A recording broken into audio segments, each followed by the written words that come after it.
जामवंत ने कहा आचार्य, आचार्य हो गया अब तो रावण, आचार्य पूजा के लिए क्या व्यवस्था करनी है, क्या सामग्री लाऊं? उसने कहा आपके यजमान, मेरे यजमान जंगल में हैं, अगर यजमान के पास पूजन सामग्री ना हो तो पंडित का धर्म बनता है कि वो पूजन सामग्री लेके आए, तो मैं लेके आऊंगा। उसने अपने पुत्र मेघनाथ को जगाया, इंद्रजीत को, और कहा बेटा अशोक वाटिका जाओ, अशोक वाटिका जाओ और सीता से कहो मैं उसे मिलना चाहता हूं, एक विशेष प्रयोजन है।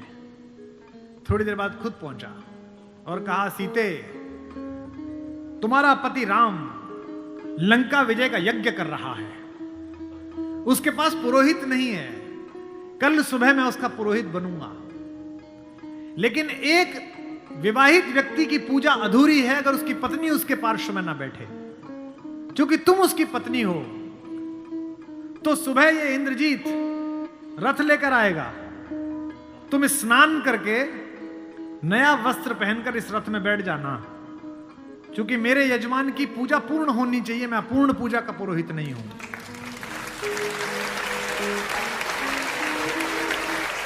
और लोग भी कैसे कैसे, भाई छोड़िए, पत्नी छोड़िए, पिता छोड़िए, माता छोड़िए, शत्रु भी कैसा भाई। इस कहानी का तो विलेन भी कितना खूबसूरत है, कितना कमाल का विलेन है। उत्तम कुल पुलस्त मुनि नाती, पुलस्त का नाती है, भगवान शंकर का अनन्य भक्त, दशग्रीव, 10 सिर नहीं है उसके, ये सम्मित है, ये जो रामलीला में लगा देते हैं। 10 दिमागों के बराबर का आईक्यू है, जिसके ऊपर 10 सिरों की कृपा चलती हो, 10 काम एक साथ करता हो, 10 तरह से सोचता हो, उसका नाम दशानन है। 10 सिर वाला है वो, 9 ग्रह उसके चरणों में लेटे हुए हैं, शनि के ऊपर तो पैर रखे बैठा है। फिर भी राम से हार गया। क्यों हार गया? कारण बताता हूं। राम इच्छाओं से मुक्त हैं और रावण इच्छाओं के पाश में बंधा हुआ है।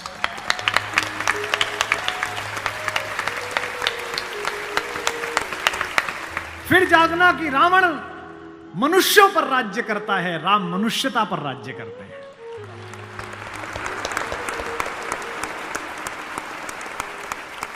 आपको पता है कि जब भगवान ने युद्ध शुरू किया तो पूजा की। राम ने कहा जामवंत से, जामवंत सबसे सीनियर हैं, वो भी ब्रह्मा जी के पोते हैं, रावण के दादाजी के दोस्त हैं, पुलस्थ मुनि के नाना के। कहा कि प्रभु महाराज जामवंत जी, मैं युद्ध करने जा रहा हूं, उससे पहले मैं पूजा करना चाहता हूं। जामवंत ने कहा करिए महाराज। तो बोले मेरे आराध्य तो शंकर हैं, शंकर राम की पूजा करते हैं और राम शंकर की पूजा करते हैं। इस कहानी से बड़ा समन्वय किसी का नहीं हो सकता। जामवंत ने कहा पूजा कर लीजिए महाराज। बोले मुझे एक ऐसा पंडित चाहिए जो शैव हो, शिव को मानने वाला, और मैं वैष्णव हूं तो वैष्णव भी हो। उन्होंने कहा कि इस जंगल में, इस युद्ध क्षेत्र में ऐसा कोई पंडित कहां मिलेगा भगवान? तो उन्होंने कहा पूजा कैसे होगी फिर? तो जामवंत ने कहा एक पंडित मेरे ध्यान में है, पर वो आपका पुरोहित बनेगा नहीं। बोले कौन? बोले पुलस्थ मुनि का नाथी महारथी रावण, वो शिव का भक्त है और वैष्णव भी है, उससे करा लीजिए। सोचिए जिसको हराने जा रहे हैं उससे पूजा। राम ने जामवंत से कहा कि महाराज पूछ के तो आइए, अगर महापंडित रावण आज्ञा दे दें इस यज्ञ के लिए तो मैं कर लूं। रावण को पता चला कि जामवंत बुलाने आए हैं। रावण ने अपने सैनिकों से कहा कि जैसे ही दादा जामवंत आए कोई उनसे प्रश्न ना करे, उन्हें बस महल का मार्ग दिखा दे, हाथ जोड़ के सब चरण छुएं। जामवंत पहुंचे, रावण किले के द्वार पर चरण छूने आया, कहा कि पितामह मैं आपको प्रणाम करता हूं, मैं धन्य हुआ कि आप पधारे। जामवंत ने कहा कि मैं बहुत प्रसन्न हुआ तुम्हारी अतिथि सेवा देखकर। बिठाया, पूछा कैसे आए हैं? जामवंत ने कहा मैं एक इच्छा लेकर तुम्हारे पास आया हूं। एक मेरे साथ 2 जजमान हैं, वो एक यज्ञ करना चाहते हैं युद्ध शुरू करने के लिए। उन्हें एक ऐसे पंडित की आवश्यकता है जो शैव भी हो और वैष्णव भी। तुमसे अधिक गुणी व्यक्ति तो पृथ्वी पर नहीं है, क्या उनका पुरोहित बन सकोगे? क्या पूछा रावण ने पहला, क्या करेक्टर है, वाह। रावण ने कहा जहां तक मुझे सूचना है आपके दोनों यजमान अयोध्या के निर्वासित राजकुमार राम और लक्ष्मण तो नहीं है? जामवंत ने कहा हां दशरथ, वे ही दोनों हैं, क्या आप स्वीकार करेंगे? उसने हां ना नहीं करी, फिर बोला क्या उनके यज्ञ का उद्देश्य लंका विजय है? जामवंत ने कहा हां उनका यही उद्देश्य है, क्या आप स्वीकार करेंगे? उसने कहा मैं तो जिज्ञासा के लिए पूछ रहा था, अन्यथा द्वार पर आकर किसी पंडित से कोई यज्ञ के लिए कहे, अस्वीकार करना उसका धर्म ही नहीं है। मैं आपके साथ चलूंगा और उनका यज्ञ कराऊंगा।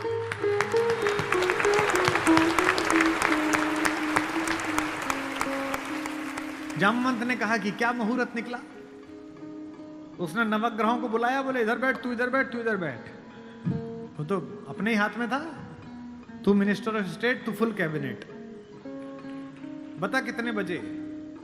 बोले जी सुबह 5:30 बजे ब्रह्म मुहूर्त में, जिसमें हम पैदा हुए।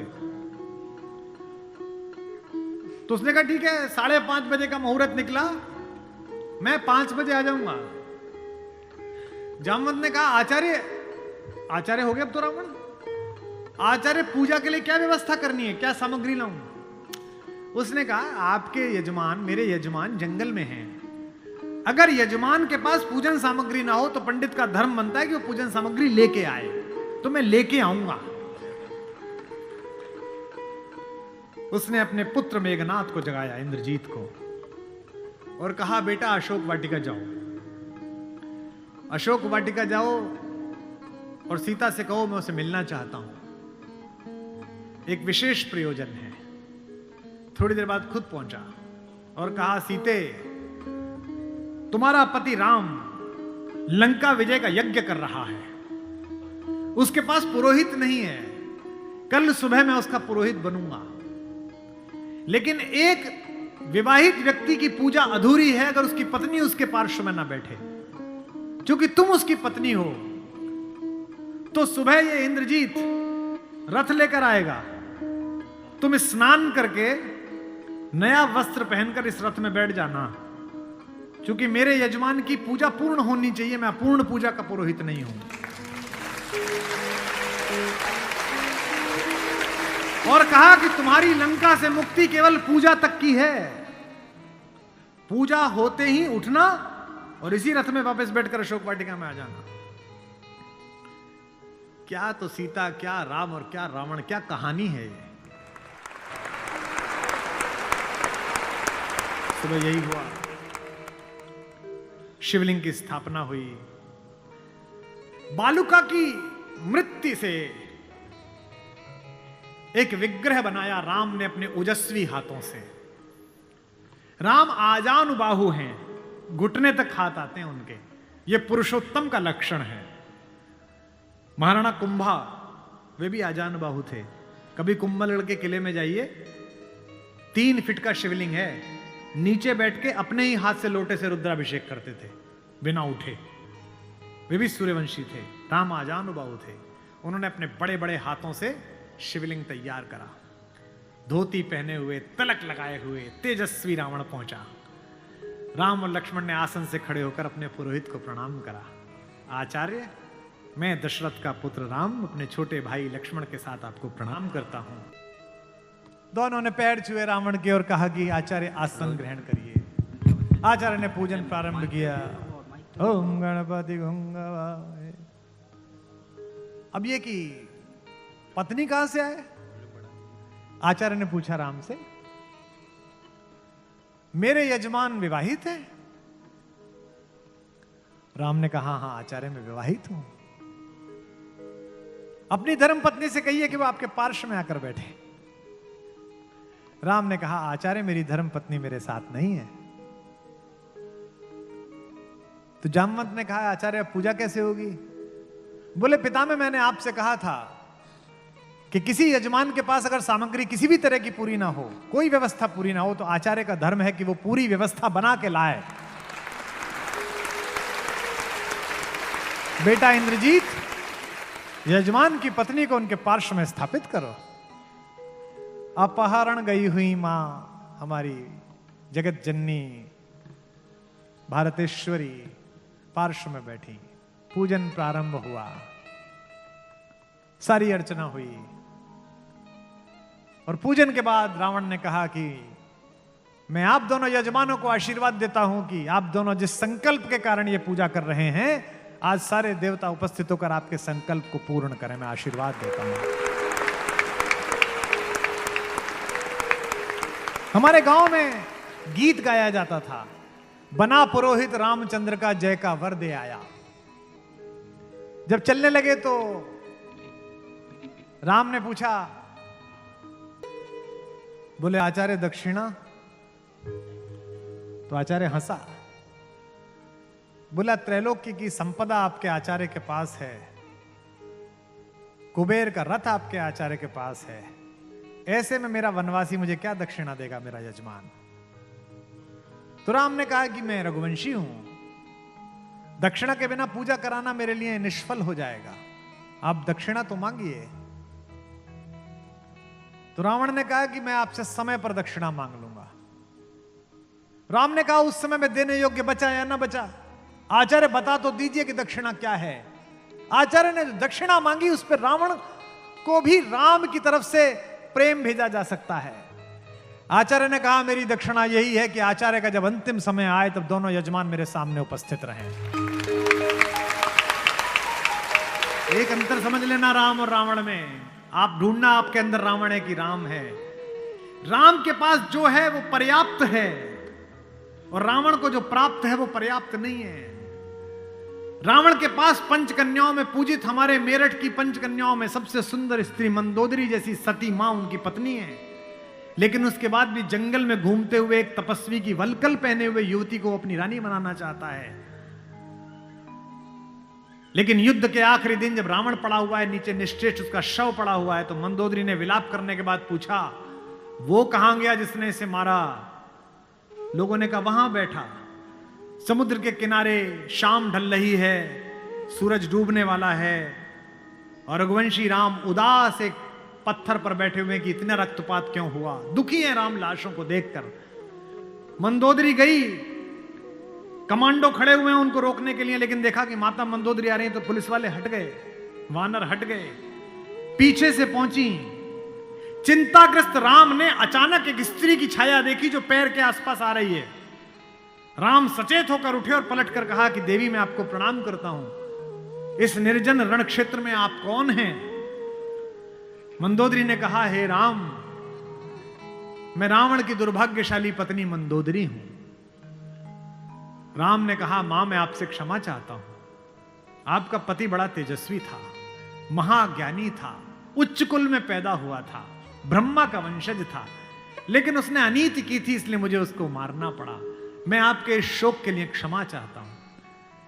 मंदोदरी ने कहा, मैं इसलिए नहीं आई कि मैं तुम्हें कोसूं। राम ने पूछा, फिर किस लिए आई मां? मंदोदरी ने कहा, मैं देखने आई थी कि जिसने पूरी दुनिया पराजित कर दी, जिसने तेरे पूर्वज मानधाता तक को स्वर्ग में जाके चुनौती दे दी, जो कुबेर को कालर से पकड़ के नीचे ले आया, उस महापराक्रमी को हराया किसने?